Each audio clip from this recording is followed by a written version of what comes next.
My name is Sahana Zwatlache. I'm a teaching professor at UCSD in the ECE department.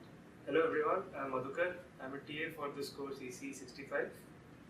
And here we have a filter circuit that we want to explain how the input and output are related to each other.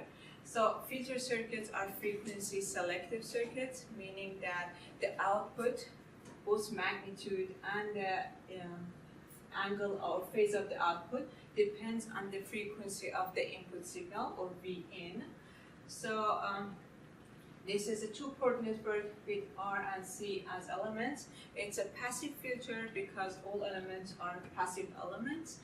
And as you can see, this circuit only lets certain frequencies to go through because this capacitor itself is frequency dependent. So this here is an example of a low-pass filter, and it essentially lets only smaller frequencies signals to pass through to the output, and it makes the other signals zero. Yeah, so maybe we can write, for example, this Vin is an AC signal. As an example, let's assume this is a sinusoidal function. Can you write an example of Vin? Vin, for example, could be maybe a cosine signal. So it could be Vin is Vi cos of omega t plus theta. Yeah, so which in here Vi, uppercase Vi is the magnitude of this signal, input signal. Omega is the angular frequency, which is the same thing as 2 pi f, with the units of hertz. And theta is the phase or angle of this sine function or cosine function. Yes, looks good. So here the voltage transfer function is defined as in the frequency, as a function of frequency. I can write h of j omega equals to V out divided by Vin.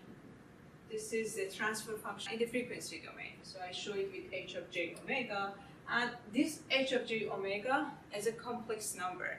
So it has magnitude and it has phase, and turns out that both magnitude and phase of h of j omega changes with for different values of omega. So I can write this is a regular complex number, then I can write it as magnitude of h of j omega times e to the j phase of h of j omega. Both magnitude part and the phase part is frequency dependent. Maybe we write everything in the phasor format, Sure. so it's easier. Sure.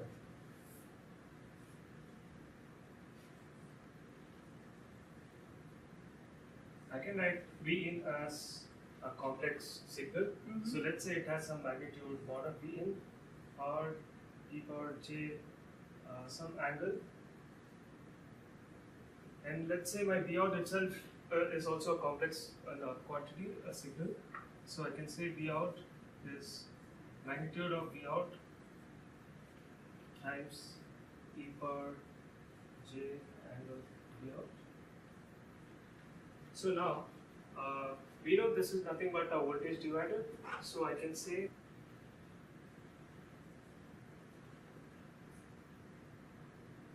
is because this is a voltage divider, and it will be the impedance of the capacitor divided by impedance of the capacitor plus resistor, and we know that Zc is 1 over j omega c,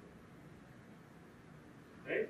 Therefore, the transfer function So is everything is the transfer function is frequency dependent because you have that omega factor in V out over V in.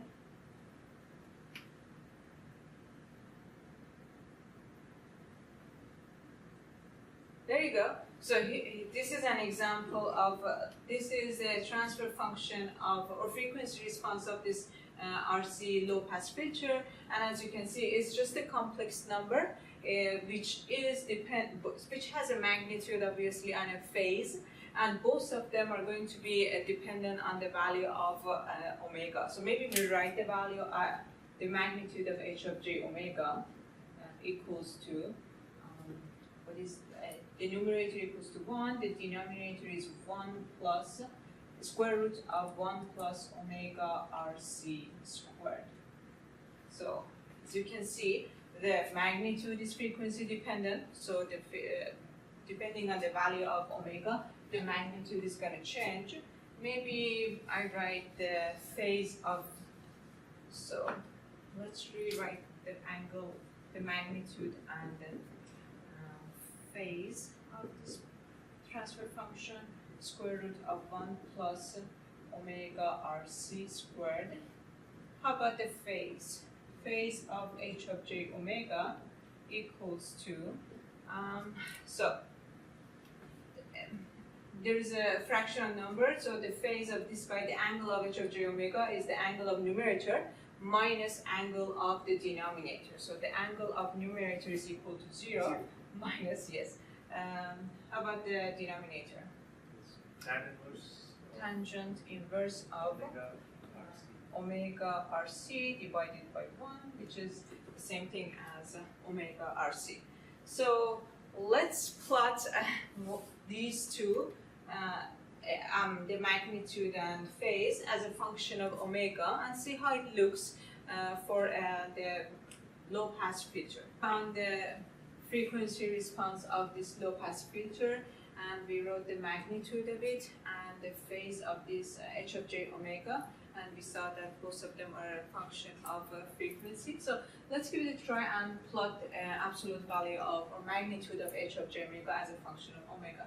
So let's try omega equal to 0. For omega equal to 0, absolute value of h of j omega, or magnitude of h of j omega, equals to 1.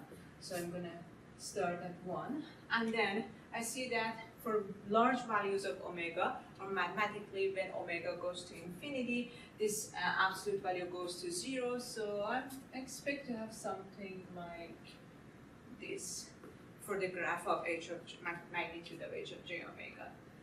This looks like a low-pass filter. For low frequencies, it lets the signal go through. High frequencies, it filters out this input signal. So an important figure of merit here is omega c, which is 2 pi fc. So this is my cutoff frequency here, and cutoff frequency is defined when the magnitude response falls to 0.7 times the maximum value, and since here the maximum value is 1, so my omega c is defined where my magnitude of h of j omega goes to 0.7.